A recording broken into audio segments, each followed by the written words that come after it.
at LaGuardia Airport right now, and flights are moving smoothly. And in fact, my first reaction was the ice, because it was very difficult this morning to get in and out of LaGuardia. But the ice was a concern when I heard people getting off that plane because hypothermia will set in, and in some cases in a minute.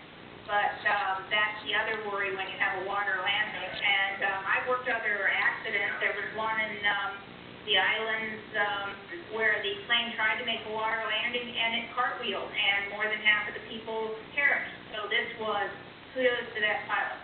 Yeah, there was one also outside Somalia. The same kind of thing happened. Let me ask you though, Mary, a lot of what ifs or could have beens here. And I know the NTSB, I'm told, is en route to the scene. We know the U.S. Air Authorities, they just put out a statement saying much as what we've reviewed here, that they're happy it looks like the passenger and crew is fine. But a lot of second guessing, and again, about birds. This happens, I've talked to you at least 200 times about incidents with birds. Why does this keep happening, and why can't we better protect our planes against this sort of thing? Well, for a couple of reasons. One, we do have, and if it is Canadian geese like they have said it is, we have more and more of those. Anyone who lives near water near course knows how bad the Canadian geese problem is. We simply have more of them because we have, saved the flocks. But the other thing is birds get used to the cans and the anti-bird noisemakers. For example, at Washington Reagan, you can see the birds literally sitting right next to the campfire to make noise, and they get used to it. And so after a while, the birds just don't pay any attention to things you use to scare them away. You have to keep changing them in the aviation world. Yeah, it's sort of like a deer repellent. The deer get wise to it, and you have to try different repellent. But I'm just amazed that these are multi-million-dollar machines, these planes, right? I mean, this is one of the most popular planes out there, and it did its job. I mean, there's supposed to be a backup engine. When the first engine goes down, both engines went down. This pilot did everything and then something he was supposed to do, but he was dealing with a dead plane, right?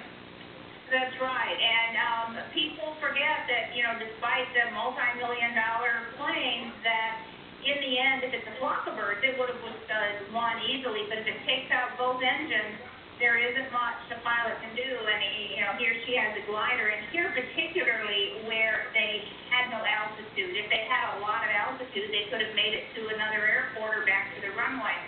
But that's why it's so dangerous on takeoff and landing, and that's why you have the cannons and noisemakers, etc., on the ends of the runway to scare away the birds. I've seen those at Reagan National Laboratory, Mary, and I remember when they were first put on, the birds would just freak out when those things went on, like, they scattered past.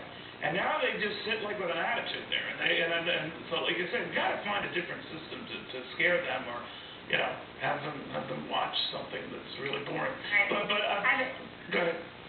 Well, I've actually worked a case with a deer strike on a plane too.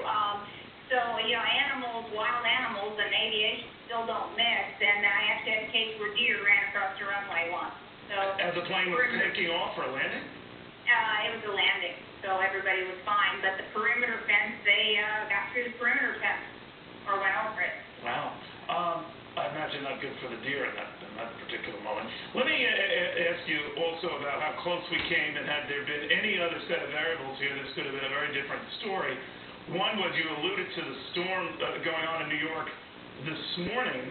There was a lot of snow, a lot of ice, and for a while, I know not too far from the Hudson River scene in New Jersey, it was actually blinding snow. And you have a very busy passageway here, among the world's busiest.